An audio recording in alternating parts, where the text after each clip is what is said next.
Hello दोस्तों, मैं doctor Manishankar Gaurai. स्वागत है हमारे यूट्यूब चैनल पर। आज मैं एफोरिज्म 26 की प्रस्तुति लेकर आया हूँ। एफोरिज्म 26 जिसे कि nature's law of cure, therapeutic law of nature और होम्योपैथिक लॉ ऑफ क्योर के नाम से जाना जाता है।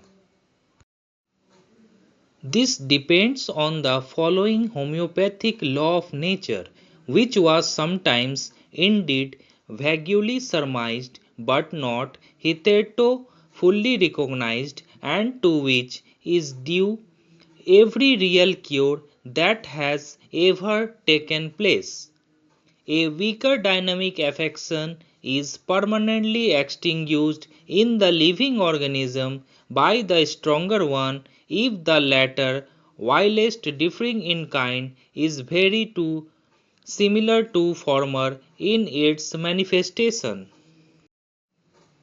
सूत्र 26 होम्योपैथिक चिकित्सा विधान का आधार। होम्योपैथिक अथवा सदृश विधान चिकित्सा प्राकृतिक नियमों पर निर्भर है, परंतु प्राकृतिक नियमों पर आधारित होते हुए भी बहुत से लोगों का इसमें विश्वास नहीं जम पाता। वस्तुतः रोग के समूल नष्ट होने के बारे में एक चिरंतन सिद्धांत यह है कि जब शरीर में एक ही तरह के दो रोगों के लक्षण उत्पन्न होंगे तो उनमें से अधिक बलवान अपने से कम शक्ति वाले रोग को नष्ट कर देगा। इसकी टिप्पणी इस प्रकार है कि श्री हैनीमैन के अनुसार सदृश चिकित्सा द्वारा ही रोग को जड़ से नष्ट करना संभव है। रोगी के शरीर में रोग के जो लक्षण होते हैं, ठीक उन्हीं लक्षणों से मेल खाने वाली औषधि जब रोगी के शरीर में प्रवेश करती है तो वह अपनी प्रबल शक्ति के द्वारा रोग की कम शक्ति को समाप्त कर देती है। इस प्रकार रोग नष्ट हो जाता है।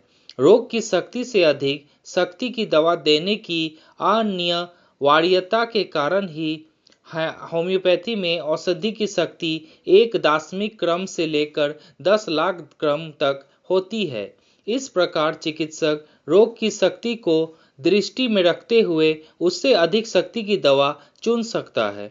वह होम्योपैथिक चिकित्सा प्रणाली का एक सर्वमान्य नियम है कि रोग की शक्ति को नष्ट करने के हेतु उचित औषधि की उससे उचित शक्ति को इस्तेमाल किया जाना चाहिए।